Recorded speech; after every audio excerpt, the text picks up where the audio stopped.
ఓం శాంతి. బాబా ఈరోజు మురళిలో అన్నింటికంటే గొప్ప ధనం ఏదో చెప్పారు. లక్ష్మీదేవి ఎదుట అందరూ స్థూలమైన ధనము సంపద కావాలని కోరుతారు. లక్ష్మీ పూజ చేసేది కూడా సంపన్నంగా అవ్వడానికి చేస్తారు. కానీ జగదంబ దగ్గర అనేక రకాల మనోకోరికలను పూర్తి చేసుకోవడానికి జగదంబ పూజ చేస్తారు. మరి వర్తమానంలో బాబా అన్నారు, మీరు జగదంబ ద్వారా స్వర్గరాజ్య భాగ్యాన్ని పొందుతున్నారు. మరి భవిష్యత్తులో అయితే ఎలాగో మీరు సుఖ సంతోషాలతో సంపన్నంగా ఉంటారు, మీరే లక్ష్మిగా అవుతారు. ఇక్కడ ప్రపంచంలో ధనం సంపాదించడానికి ఎన్ని వక్ర మార్గాలని ఎంచుకుంటూ ఉంటారు. ధనం ప్రాప్తించిన తర్వాత కూడా ధనాన్ని చెడు మార్గంలో చెడు కార్యాలకి ఖర్చు పెడతారు. ధనం ప్రాప్తించుకోవడానికి కూడా చాలా వక్ర మార్గాలని అనుసరిస్తారు అని బాబా అన్నారు. ఇలాంటి అనేక విచిత్రమైనటువంటి విషయాలని బాబా ఈరోజు మురళిలో వినిపించారు. బాబా మాటల్లోనే విందాము. ఆత్మాభిమాని స్థితిలో ఉండి పూర్తి ఏకాగ్రంగా మురళిని విందాం. 12 अक्टूबर मुरली दे। मीठे बच्चे, श्रीमत पर चलो तो तुम्हारे सब भंडारे भरपूर हो जाएंगे, तुम्हारी तकदीर ऊंची बन जाएगी.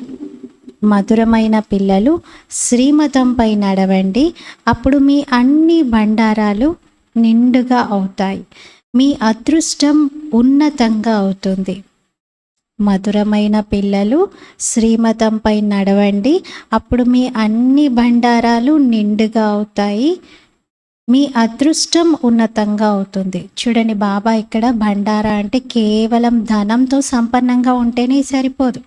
ఆరోగ్యం కూడా చాలా గొప్పతనము, ఆయుష్ కూడా చాలా గొప్పతనం, సంతోషము గొప్పతనమే, సంబంధాలు చాలా గొప్పతనమే, సుఖము శాంతి అనుభవాలు కూడా గొప్పతనమే.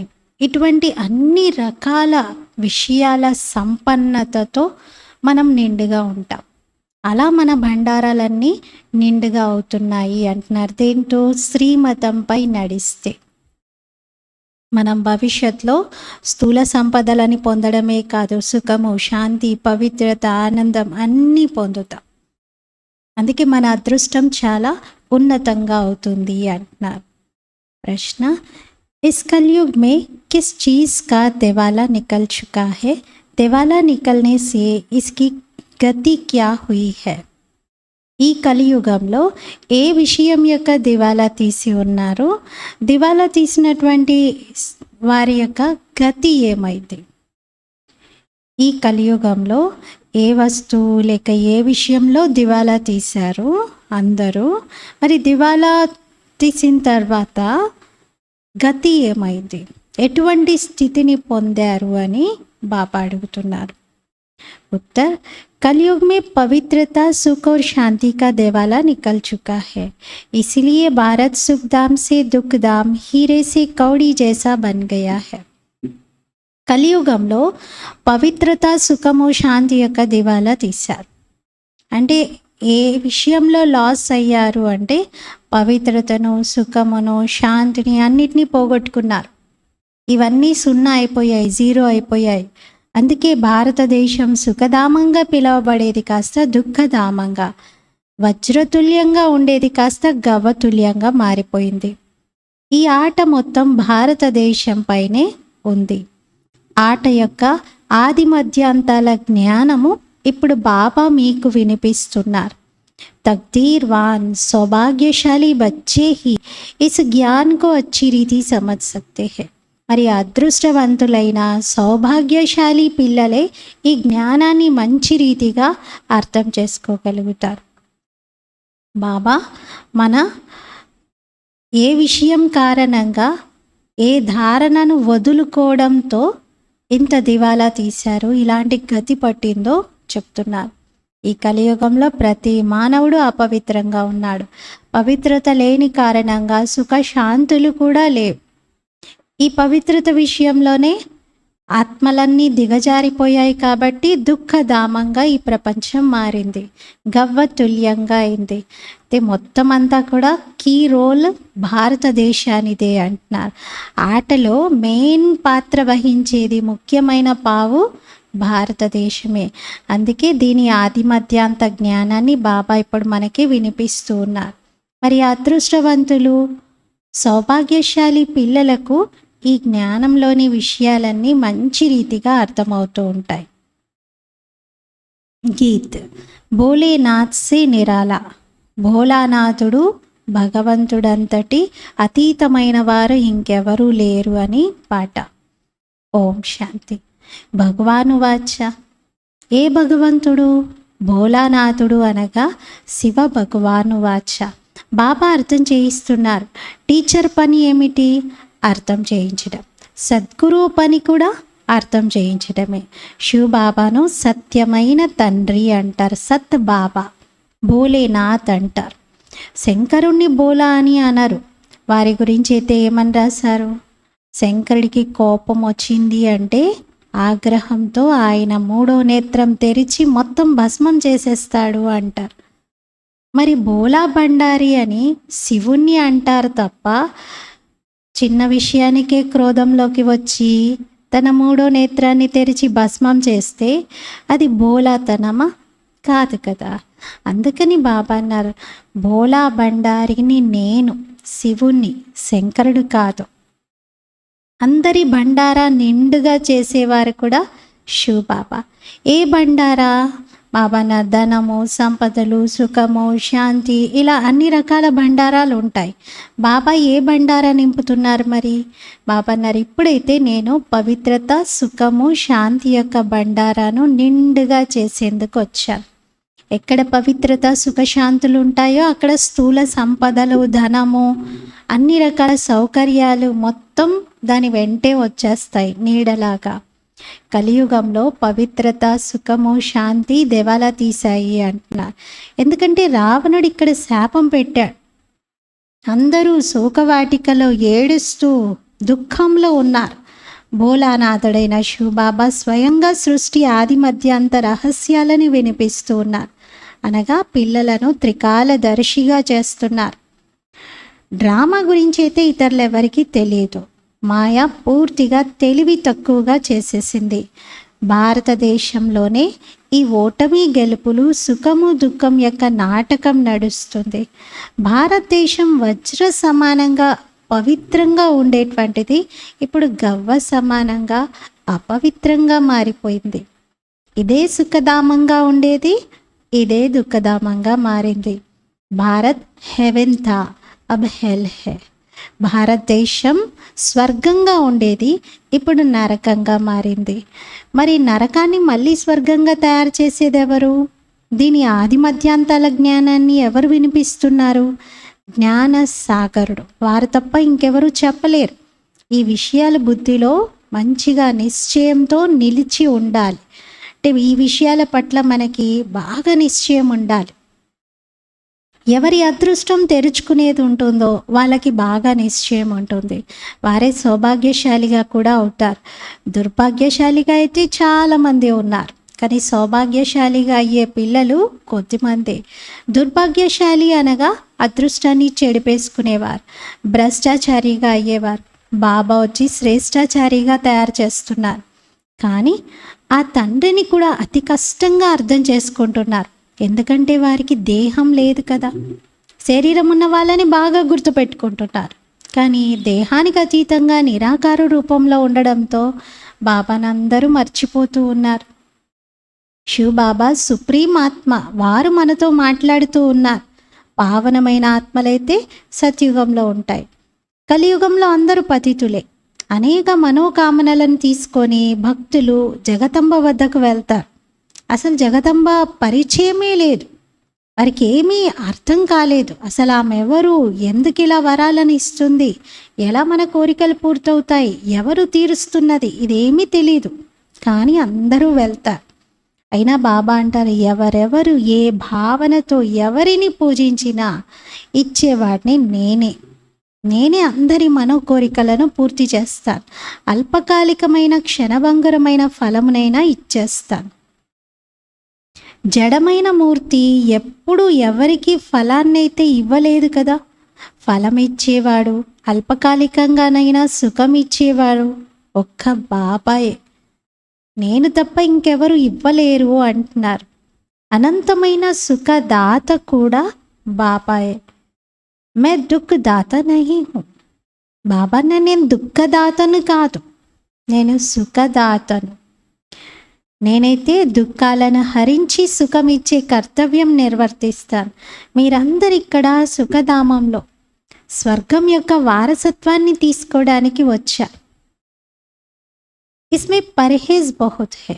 అయితే సుఖధామంలో స్వర్గ వారసత్వాన్ని తీసుకోవాలి అంటే ఇక్కడే బాబా నుండి తీసుకోవాలి అంటే పథ్యం తప్పనిసరిగా పాటించాలి అంటున్నారు. బాబా అర్థం చేస్తున్నారు. ఆదిలో సుఖము, తర్వాత మధ్యలో భక్తి మార్గంలో కొంచెం దుఃఖం స్టార్ట్ అవుతుంది. సుఖం పూర్తయి దుఃఖం ఆరంభం అవుతుంది. తర్వాత దేవతలు వామ మార్గంలో వికారి మార్గంలో పడిపోతారు. అక్కడి నుండి ఇంకా బాగా అధికంగా భక్తి చేస్తూ ఉంటారు. ఆదిలో సుఖం, మధ్యలో దుఃఖం మొదలవుతుంది. మరి అంతిమంలో అయితే మహాన్ దుఃఖము అంటున్నారు. బాబా చెప్తున్నారు, ఇప్పుడు సర్వులకు శాంతిని, సర్వులకు సుఖాన్ని ఇచ్చే దాతను నేను సుఖధామానికి తీసుకెళ్లేందుకు మీ అందరినీ సిద్ధం చేస్తున్నాను. అందరినీ బాబా ప్రిపేర్ చేస్తున్నారు ఇంకా సుఖధామానికి వెళ్ళాలి అని. అందరూ లెక్కాచారాలని పూర్తి చేసుకొని శాంతిధామానికి ఇంకా వెళ్ళిపోతారు. శిక్షలైతే చాలా పొందుతారు. ట్రిబ్యునల్ కూర్చుంటుంది. ఒక్కొక్కరి కేసుని 8 మంది జడ్జిలు, అష్టరత్నాలందరూ కూర్చొని ఆ యొక్క ఒక్కొక్కరి విషయాలని క్లియర్ చేస్తూ ఉంటారు. అకౌంట్స్ మనకి మనంగా యోగ బలాన్ని పెంచుకొని వికర్మలను వినాశనం చేసుకోకపోయినా, లెక్క ఖాతాలని పూర్తి చేసుకోకపోయినా అక్కడ ఉంటుంది మన కేసు. అక్కడ అష్టరత్నాల ముందు తలదించుకోవాల్సి వస్తుంది. అందుకని బాబా అంటారు, బాగా యోగం చేసి ఇక్కడే మీరు అన్నీ సెటిల్ చేసేసుకోండి, అన్నీ క్లియర్ చేసుకోండి. బాబా అర్థం చేయిస్తారు. కాశీలో చూడండి ఎలా బలిహారం అవుతూ ఉంటారో. అక్కడ ఖడ్గం పెట్టినటువంటి పెద్ద బావి ఉంది. అందులో దూకగానే చక్కగా 2 ముక్కలైపోతారు, ప్రాణం విడిచిపెట్టేస్తారు. ఇంకా అప్పటి వరకు చేసిన పాపాలన్నీ ఆ శివుడి పైన బలిహారమై సమాప్తం అయిపోతాయి అని భావన ఉంటుంది.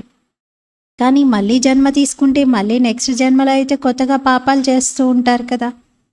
అందుకే బాబా అంటున్నారు, ఆ కత్తుల బావిని కూడా ప్రభుత్వము మూసేయించింది. ఎందుకంటే దాంట్లో పడిపోయి అందరూ చనిపోతున్నారు అని. కాశీలో అలా శివుని యొక్క మందిరానికి చాలా చాలా ప్రాముఖ్యత ఉంది. అందుకే చివరి క్షణంలో అందరూ కాశీకి వెళ్ళి ప్రాణం విడిచిపెట్టాలి అని కోరుకుంటారు. భక్తి మార్గంలో శివుని అలా బాగా జ్ఞాపకం చేస్తారు. అంటారు, ఇంకా నేను నీ దగ్గరికే వచ్చేయాలి, చివరికి ఇంకా నీ దగ్గరికే మేము వచ్చేస్తాము అంటారు. ఇంకా బాగా ఏడుస్తూ చాలా ప్రేమతో అలా కళ్ళ నుండి నీళ్లు కారిపోతూ ఉంటాయి. శివుడి పైన అర్పణమవుతూ ఉంటారు. క్షణభంగురమైనటువంటి సుఖం వారికి ఫలము లభిస్తుంది. ఇక్కడైతే మీరు బలిహారం అవుతున్నారు బాబా పైన. శివుని యొక్క పరిచయాన్ని తెలుసుకొని వారు సాకారంగా వచ్చి ఉన్నప్పుడు మీరు బలిహారం అవుతున్నారు. జీవించి ఉండగా బలిహారం అవుతున్నారు. దీంతో 21 జన్మల వారసత్వాన్ని పొందుతున్నారు. దీంట్లో ఏమీ ఆత్మహత్య చేసుకునే విషయం లేదు. అర్పణం అవ్వడము అంటే ప్రాణాలు తీసుకునే విషయం కాదు. ఇక్కడ జీవించి ఉండగా బాబా నేను మనస వాచ కర్మన తనువు మనసు ధనంతో మీ వాడిని, ఇంకా నాదంటూ ఏమీ లేదు బాబా, నాకు మీరు తప్ప ఇంకెవరు లేరు, నేను మీ వాడిని అని బాబాకు అలా మనసును బుద్ధిని అన్నింటినీ అర్పించేస్తారు. అక్కడ శివుడి పైన బలిహారం అవుతారు, మరణిస్తారు. స్థూలంగా అయితే భక్తులు అనుకుంటారు ఇంకా నేను భగవంతుడి వారిగా అయిపోయాను అని. కానీ అలా ఎవ్వరూ అవ్వరు అంటున్నారు. ఇక్కడైతే జీవించి ఉండగా మీరు బాబాకు పిల్లలుగా అయ్యారు. బాబా ఒడిలోకి వచ్చారు. మరి బాబా మతం పైన నడవాలి కదా. బాబా ఇచ్చిన మతం పైన నడిస్తేనే మీరు శ్రేష్టమైన దేవతగా అవుతారు. ఇప్పుడు మీరు మళ్ళీ శ్రేష్టమైన దేవతగా తయారవుతున్నారు. కల్పకల్పం మీరు ఇలా పురుషార్థం చేస్తూనే ఉంటారు. ఇదేం కొత్త విషయం కాదు అంటున్నారు. శ్రేష్టాచారిగా అయ్యే పురుషార్థం ప్రతి కల్పం మనం చేస్తూనే ఉంటాం. ఎందుకంటే ప్రతిసారి మన బ్యాటరీ డిశ్చార్జ్ అవుతూ ఉంటుంది. మరి డిశ్చార్జ్ అయినప్పుడు ప్రతిరోజు ఛార్జింగ్ చేసుకుంటాం కదా. అలాగే ప్రతి కల్పానికి ఒకసారి శివబాబా పవర్ హౌస్తో మనం కనెక్ట్ చేసుకొని ఛార్జ్ అయిపోతాం, పురుషార్థం చేస్తాం. ప్రపంచం పాతబడిపోతుంది, మళ్ళీ కొత్తదిగా తయారవ్వాలి కదా. భారతదేశం కొత్తగా సుఖధామంగా ఉండేది, ఇప్పుడు పాతగా దుఃఖధామంగా ఉంది. మనుషులు ఎంత రాతి బుద్ధిగా మారారంటే అసలు సృష్టి అంతా ఒక్కటి అనే విషయాన్ని కూడా తెలుసుకోవట్లేదు. వాళ్ళు కేవలం కొత్తది పాతది అని అనడంతో అర్థం చేసుకోలేకపోతున్నారు. సృష్టి మొత్తం ఒకటే, ఇదే కొత్తగా అవుతుంది, ఇదే పాతబడుతుంది అనేది తెలుసుకోవట్లేదు. ఎందుకంటే మాయ అందరి బుద్ధికి తాళం వేసేసింది అట్లా, పూర్తిగా తుచ్చబుద్ధిగా తయారు చేసింది. అందుకే ఆక్యుపేషన్ తెలుసుకోకుండానే పూజిస్తూ ఉంటారు. దీన్ని అంధశ్రద్ధ అంటారు. ఇప్పుడు దేవీల పూజల్లో చూడండి, కోట్ల రూపాయలను ఖర్చు చేస్తారు. వారికి తినిపించి త్రాగించి, అంటే విగ్రహాలకు ప్రాణప్రతిష్ఠ చేసి ఎంత అందంగా అలంకరించి అన్నీ సమర్పించి చివరికి మళ్ళీ తీసుకెళ్ళి సముద్రంలో లేక నదుల్లో చెరువుల్లో నిమజ్జనం చేస్తారు. ఏ విధంగా పిల్లలు ఆడుకున్నంతసేపు బొమ్మలతో మంచిగా ఆడుకొని తర్వాత తీసుకెళ్ళి మట్టిలో పాతి పెట్టినట్టుగా ఇక్కడ దేవీల విగ్రహాలను కూడా తీసుకెళ్ళి నీళ్ళల్లో సమర్పిస్తారు, అంటే నీటిలో నిమజ్జనం చేస్తారు. దీంతో ఏంటి ప్రయోజనము అంటున్నారు. ఎంత వైభవంగా, ఎంత అట్టహాసంగా పండాలు వేసి, ఎంత అలంకరించి, ఎంత ఖర్చు పెట్టి చేస్తారు. వారం రోజులు లేక 9 రోజులు చాలా ఆడంబరంగా చేస్తారు. కానీ మళ్ళీ అందరూ కలిసి తీసుకెళ్ళి నిమజ్జనం కూడా చేస్తారు. భగవాను వాచ, ఇది ఆసురీ సాంప్రదాయంతో కూడిన రాజ్యము. నేను మిమ్మల్ని దైవీ సాంప్రదాయం వారిగా తయారు చేస్తున్నాను. నిశ్చయం ఏర్పడటం ఈ విషయంలో కొంచెం కఠినంగానే ఉంది అంటున్నారు. ఎందుకంటే బాబా సాకారంగా కనిపించరు. ఏ విధంగా ఆగా ఖాన్ ఉన్నాడు, కచ్చాల గురువు. వారి ఆగా ఖాన్ గురువును సాకారంగా అందరూ చూశారు కాబట్టి అతనికి ఎంతోమంది ఫాలోవర్స్ తయారయ్యారు. అతన్ని వారి భక్తులందరూ కలిసి బంగారము వజ్రాలతో తులాభారం కూడా చేశారు. చెప్పాలంటే అంతటి మహిమ ఆ కాలంలో ఆయన ఉన్నప్పుడు ఏ మహారాజుకి, చక్రవర్తికి కూడా లభించలేదు. అలా వజ్రాలతో తూకం వేయడము, తులాభారం చేయడము అంటే ఎంత ఖర్చు పెట్టి వారి గురువును గౌరవించేటువంటి ప్రతన విధంగా అందరి ముందు ప్రదర్శించారు అని బాబా అంటున్నారు. కొంతమంది చాలా చెడ్డగా కూడా ఉంటారు. గొప్ప గొప్ప వ్యక్తులు, పేరు ప్రఖ్యాతులు సంపాదించిన వారు, కానీ చాలా పాపాలు కూడా చేస్తూ ఉంటారు. బాబా అంటారు, నేనైతే పేదల పాలిట పెన్నిధిని. పేదవారు అన్ని పాపాలేమీ చేయరు. ఈ సమయంలో అయితే అందరూ పాపాత్ములుగా ఉన్నారు. ఇప్పుడు మీకు అనంతమైన తండ్రి లభించారు. అయినా గడియ గడియ పిల్లలు మర్చిపోతూ ఉంటారు. అరే, మీరు ఆత్మలు కదా, ఆత్మగా స్వయాన్ని భావించాలి కదా. కానీ కొందరు ఆత్మ నేను చూడలేదు కదా, ఆత్మ ఎలా ఉంటుందో నేను ఎలా నమ్మను అంటారు. ఆత్మ అనేది అలా చూడడానికి కనిపించే ఒక వస్తువు కాదు అనుకుంటారు. స్టార్ మాదిరిగా బ్రుకుటి మధ్యలో మెరుస్తుంది అని.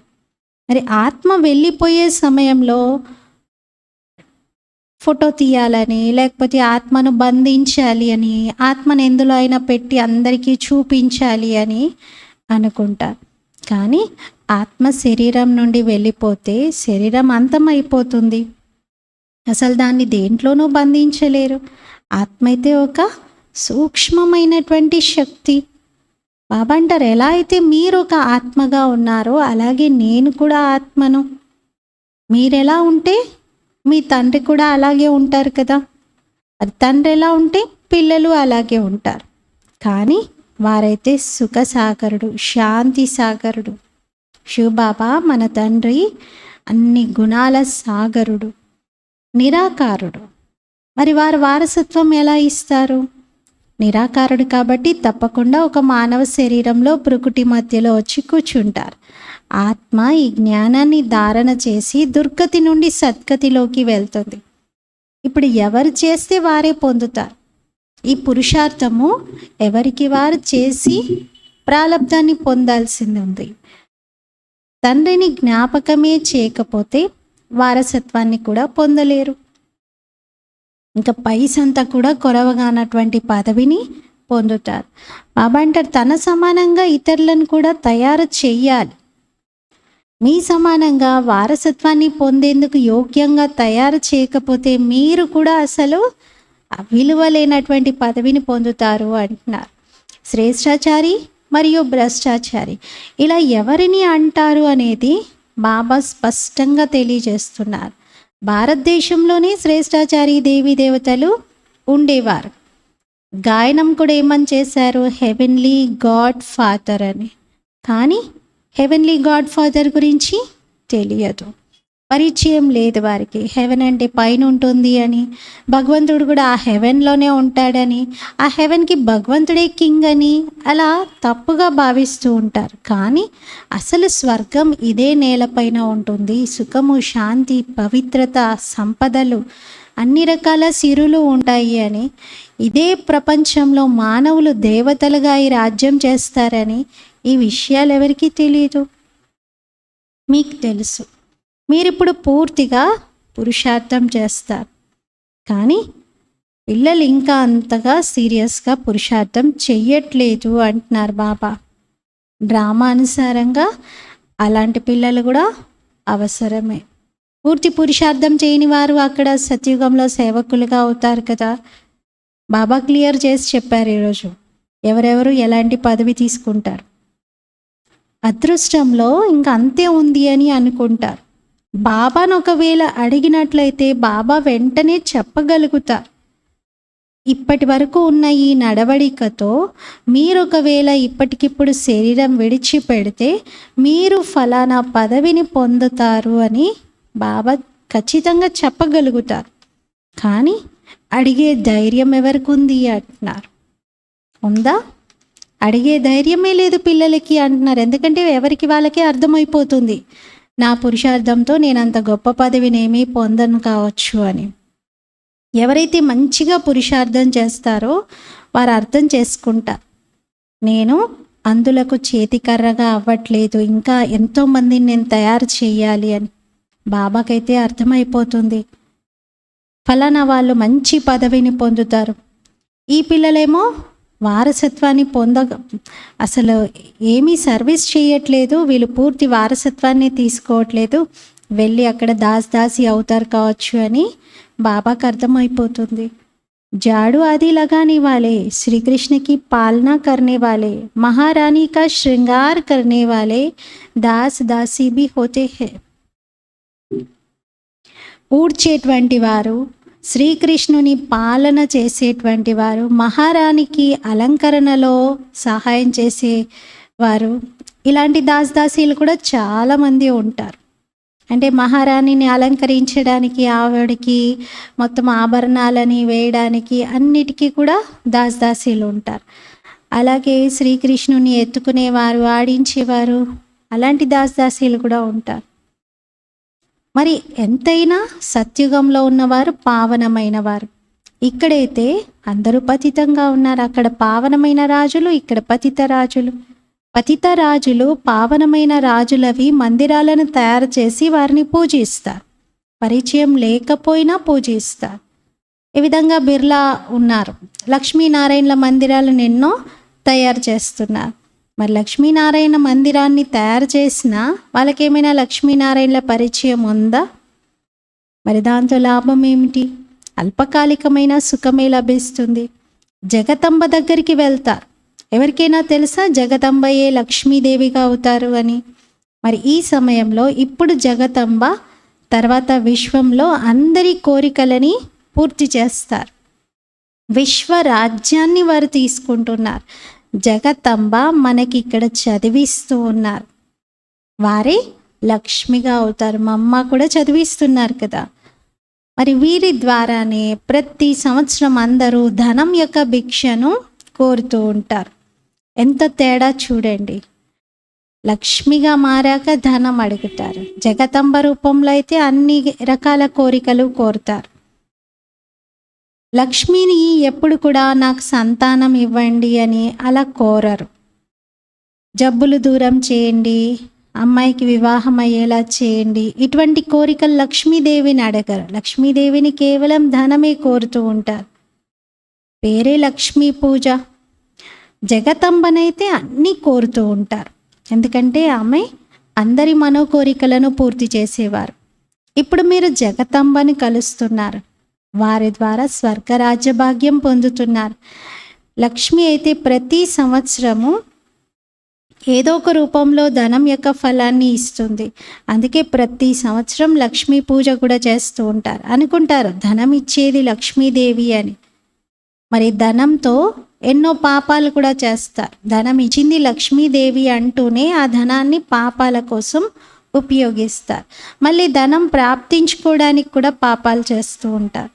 ఇప్పుడు మీరు పిల్లలు, మీకైతే అవినాశి జ్ఞాన రత్నాలు లభిస్తున్నాయి. దీంతో మీరు సుసంపన్నులుగా అవుతున్నారు. జగదంబ ద్వారా స్వర్గరాజ్యం లభిస్తుంది. ఆ స్వర్గంలో ఎటువంటి పాపాలు జరగవు.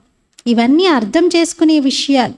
కొందరు మంచి రీతిగా అర్థం చేసుకుంటున్నారు, కొందరికి అసలు ఏమీ అర్థం కావట్లేదు. ఎందుకంటే వాళ్ళ అదృష్టంలో కూడా లేదు అంటున్నారు. శ్రీమతం పైన నడవకపోతే వారు ఎలా శ్రేష్టంగా అవుతారు? పదవి కూడా భ్రష్టం అయిపోతుంది. మొత్తం రాజధాని యొక్క స్థాపన జరుగుతుంది. ఇవి అర్థం చేసుకోవాలి. గాడ్ ఫాదర్ హెవెన్లీ కింగ్డమ్ని స్థాపన చేస్తూ ఉన్నారు. మరి భారతదేశం హెవెన్గా అవుతుంది. దీన్ని కళ్యాణకారి యుగం అని అంటారు. 100 సంవత్సరాల సంగమ యుగము అని చెప్పారు. చాలా ఎక్కువలో ఎక్కువ 100 years అంతే. ఇప్పుడైతే ఒక్కొక్క యుగం 1250 సంవత్సరాలని చెప్తాం కదా. కానీ సంగం యుగం మాత్రం కొంత కలియుగము కొంత సత్యుగము కలిపి 100 సంవత్సరాలు. అజ్మేర్లో వైకుంఠం యొక్క మోడల్ ఉంది, చూపిస్తారు స్వర్గం ఎలా ఉంటుంది అని. స్వర్గం అయితే తప్పనిసరిగా మరి ఇదే భూమిపైన ఉంటుంది కదా. మరి ఆ మోడల్లో అన్నీ బాగా చూపించారు. కానీ ఒక్కటేంటి అంటే బార్డర్స్ పెట్టి కొందరిని చుట్టూ సైన్యాన్ని కూడా చూపించారు బార్డర్స్ వద్ద. అంటే మొత్తం ప్రహరీని పెట్టి ఆ ప్రహరీ చుట్టూ కొంతమంది సిపాయిలు నిలబడినట్టుగా కూడా చూపించారు. కానీ బాబా అంటున్నారు అసలు స్వర్గంలో ఎటువంటి భయం ఉండదు, ఎటువంటి అపాయం ఉండదు. ఎవరి ద్వారా శత్రువులు ఉండరు. కాబట్టి అక్కడ సైన్యమే అవసరం ఉండదు. కానీ ఈ విషయం వారికి అర్థం కాలేదు. అందుకే అలా చూపించారు. అక్కడ పేదవారు, సావుకారులు అందరూ సుఖంగా ఉంటారు. ఇక్కడైతే దుఃఖమే దుఃఖం ఉంది. మరి ప్రజలు ఉంటారు అక్కడ, కానీ ప్రజల్లో కూడా నంబర్ వారీగా ఉంటారు.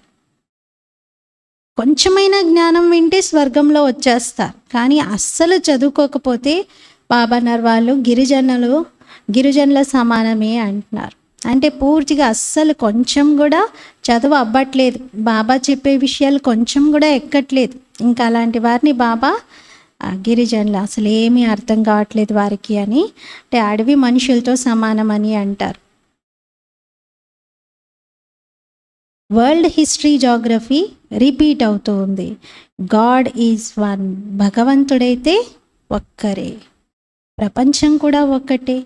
నూతన ప్రపంచంలో మొదట భారతదేశమే ఉంటుంది. మిగతా ఏ దేశాలు మ్యాప్లో ఉండవు. అప్పుడు ఆ దేశాలకు పేర్లు కూడా అప్పుడు ఉండవు. కేవలం భారతవనియే ఉంటుంది. మొత్తం విశ్వమంతా భరతఖండంగానే పిలువబడుతుంది. తర్వాత భారతదేశం పురాతనంగా పాతబడిపోతూ ఉంటే మళ్ళీ కొత్తదిగా తయారవుతుంది. ఇలా వరల్డ్ హిస్టరీ జాగ్రఫీ అంతా రిపీట్ అవుతుంది. ఈ విషయాలు ఇంకెవరికీ తెలియదు. అందరూ ఒకే విధంగా ఉండరు కదా, హోదాలు కూడా వేరువేరుగా ఉంటాయి. మరి అక్కడ సిపాయిలైతే ఉండరు అంటున్నారు, ఎందుకంటే అక్కడ భయమే లేదు. ఇక్కడ భయం ఉంది కాబట్టి బార్డర్స్ చుట్టూ మొత్తం సైన్యం అంతా ఉంటుంది, పూర్తిగా సెక్యూరిటీ ఉంటుంది బార్డర్స్ వద్ద. భారతదేశం ఇప్పుడు ముక్కలు ముక్కలుగా అయిపోయింది. సత్యుగంలో అయితే అటువంటి పార్టీషన్స్ ఏమీ ఉండవు. లక్ష్మీనారాయణలది ఏకఛత్రాధిపత్యం, వారి రాజ్యం ఒక్కటే ఉంటుంది భూమిపైన, పాపాలేమీ జరగవు. ఇప్పుడు బాబా చెప్తున్నారు, పిల్లలు నా ద్వారా మీరు సుఖం యొక్క వారసత్వాన్ని తీసుకోండి, నా మతం పైన నడిచి అంటున్నారు. బాబా ద్వారా తీసుకోవాలి అంటే బాబా శ్రీమతం ఏదైతే ఉందో దాన్ని పూర్తిగా పాటించాలి. సద్గతి మార్గం బాబా ఒక్కరే చూపిస్తున్నారు. ఇది శివశక్తి సైన్యం. భారతదేశాన్ని స్వర్గంగా తయారు చేయడమే వీరి లక్ష్యం. ఈ తనువు, మనస్సు, ధనము అన్నింటినీ ఈ శివశక్తులు ఏం చేశారు?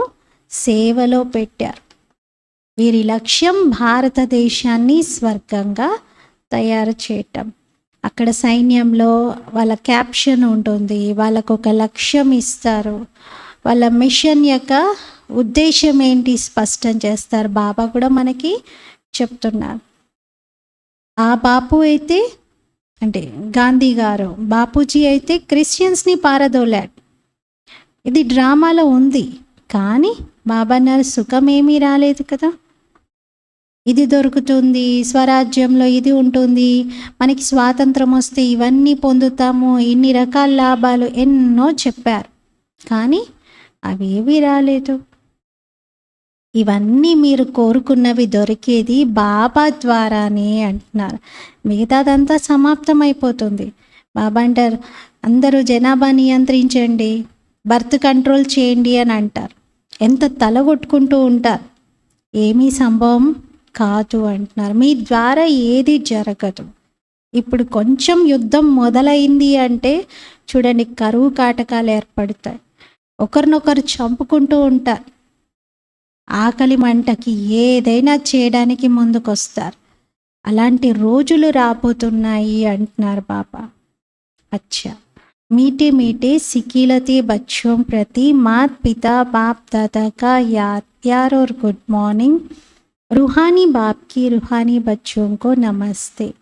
हम रूहानी बच्चों की रूहानी बाप दादा को याद प्यार गुड मॉर्निंग और नमस्ते.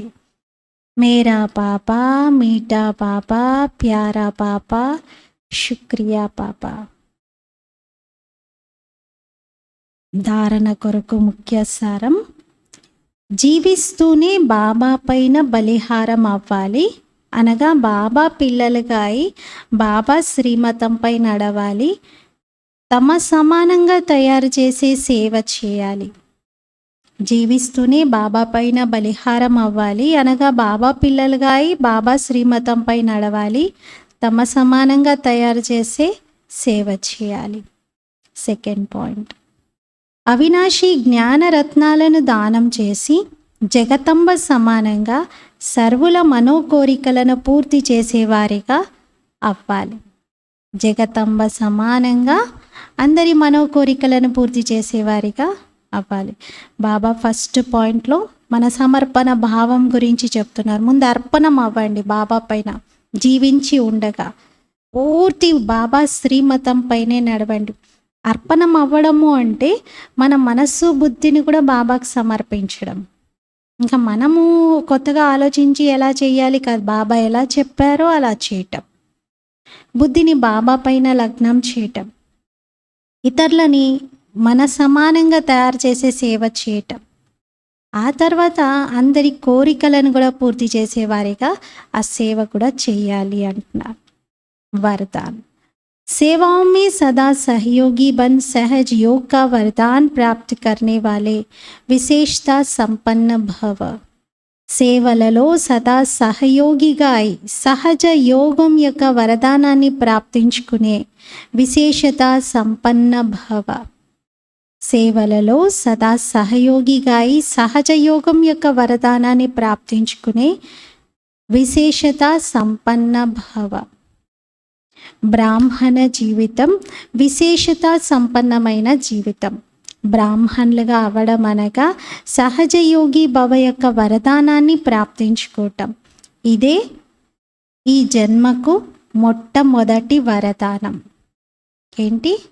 యోగి భవ, పవిత్ర భవ అని బాబా చెప్తారు కదా. సహజ యోగం యొక్క వరదానం ఈ జన్మలో బాబా ఇచ్చిన మొదటి వరదానం. ఈ వరదానాన్ని బుద్ధిలో సదా స్మృతిలో పెట్టుకోండి. ఈ వరదానాన్ని జీవితంలోకి తీసుకురండి. వరదానాన్ని స్థిరంగా ఉంచుకునేందుకు సహజ సాధనం సర్వ ఆత్మల కొరకు ఈ వరదానాన్ని సేవలో పెట్టడం. వరదానాన్ని ఈజీగా మనము సహజంగా బుద్ధిలో స్థిరంగా ఉంచుకోవాలి. ఈ వరదానాన్ని మనము ప్రాక్టికల్గా తీసుకురావాలి అంటే అందరి కోసం ఈ వరదానాన్ని సేవలో ఉపయోగించాలి. సేవలో సహయోగిగా అవ్వడమే సహజ యోగిగా అవ్వటం. సేవలో ఉపయోగించడం అంటే ఇంకెప్పుడు నేను యోగమే చేసుకుంటూ ఉంటాను, ఇంకా నేను ఏ సేవ చేయను, యోగం చేసుకుంటూ ఉంటే అందరికీ నా యోగం స్థితిని నన్ను చూసి బాబాతో కనెక్ట్ అయిపోతారు, అలానా? కాదు. బాబా మధుబన్లో కూడా అనాజ్ విభాగ్ దగ్గర ఒక పెద్ద బోర్డుకి ఈ స్లోగన్ రాసి ఉంది, సహయోగ్ హీ యోగ్ హే. సహయోగమే యోగము అని. బాబా ఏమంటున్నారంటే సహయోగం ఇస్తూ సహజయోగి జీవితమును అనుభవం చేయించండి. అంతేగాని కేవలం సహజ యోగము అని చెప్పేసి ఒక్క యోగమే చేసుకుంటూ కూర్చొనే ఉంటాను అలా కాదు. సహజ యోగిగా అవ్వాలి అంటే సేవలో సహయోగిగా అవ్వాలి. ఈ వరదానాన్ని స్మృతిలో ఉంచుకొని విశేషత సంపన్నంగా కండి. स्लोगन, अपने मस्तक की मणि द्वारा स्वयं का स्वरूप और श्रेष्ठ मंजिल का साक्षात्कार कराना ही लाइट हाउस बनना है. తన మస్తకంలోని మణి ద్వారా స్వయం యొక్క స్వరూపము మరియు శ్రేష్ఠ గమ్యం యొక్క సాక్షాత్కారం చేయించటమే లైట్ హౌస్గా అవ్వటం. తన మస్తక మణి ద్వారా స్వయం యొక్క స్వరూపం మరియు శ్రేష్ఠ గమ్యమును సాక్షాత్కారం చేయించటమే లైట్ హౌస్గా కావటం. ఈరోజు స్వమానము, నేను విశేషత సంపన్నమైన ఆత్మను. అన్ని రకాల విశేషతలతో నిండుగా ఉన్నటువంటి ఆత్మగా మనం అనుభవం చేయాలి. దీనికోసం బాబా సేవలో సహయోగం ఇస్తూ సహజ యోగిగా అవ్వాలి అన్నారు. ఓం శాంతి.